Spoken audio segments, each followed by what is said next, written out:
हरे कृष्णा। आपका अपने YouTube channel Sanatan live with me में बहुत बहुत स्वागत है। आज जानिए जेठ मास के कृष्ण पक्ष की अपरा एकादशी की कथा के बारे में। श्री कृष्ण भगवान ने प्रसन्न होकर कहा कि हे युधिष्ठिर, तुमने संपूर्ण लोकहित में बहुत उत्तम प्रश्न पूछा है। इस एकादशी का नाम अपरा एकादशी है। अतः यह अपार धन संपत्ति देने वाली एकादशी है। जो मनुष्य इस व्रत को करते हैं वे संसार में प्रसिद्ध हो जाते हैं।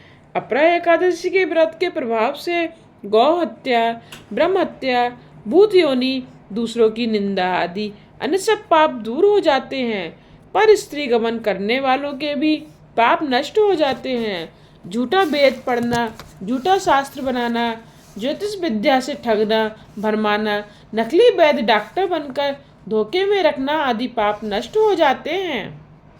न्यायालय में झूठ बोलने वाले या झूठी गवाही देकर ठगने वाले, कम तौलने वाले, कपट का व्यवहार करने वाले और गर्भ गिराने वाले भी यदि शुद्ध हृदय से क्षमा मांगकर यह व्रत करें तो वे भी निष्पाप हो जाते हैं।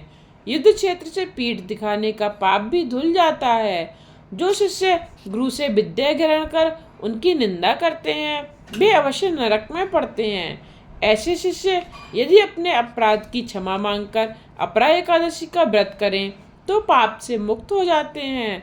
तीर्थ पुष्कर में कार्तिक पूर्णिमा को स्नान करने से अथवा गंगा तट पर पितरों को पिंडदान करने से जो पुण्य मिलता है वही अपरा एकादशी का व्रत करने से प्राप्त होता है।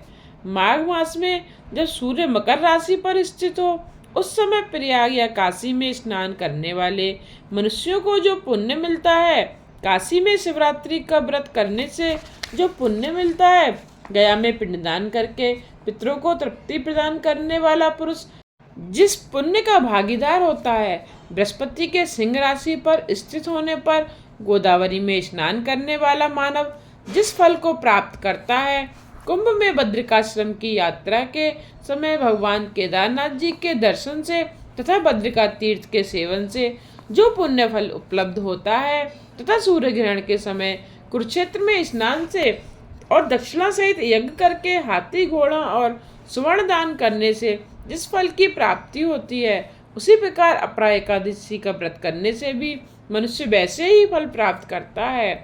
अर्ध प्रसूता गोदान से जो फल मिलता है वही फल अपरा एकादशी के व्रत से मिलता है। इसका उपवास करके भगवान वामन का पूजन करने से मनुष्य सब पापों से मुक्त हो जाता है। हमारा जीवन पानी के बुलबुले के समान है। अतः मनुष्य को बुरे कार्यों के पापों से मुक्ति पाने के लिए इस व्रत को अवश्य ही करना चाहिए। अपरा एकादशी का व्रत तथा भगवान विष्णु का पूजन करने और भक्ति पूर्वक व्रत रखने से मनुष्य को सब प्रकार के पापों से छुटकारा मिल जाता है। विष्णु भगवान की भक्ति में वृद्धि होकर विष्णु लोक की प्राप्ति होती है। अगर आपको ये कथा पसंद आई हो तो वीडियो को लाइक और शेयर करना ना भूलिएगा।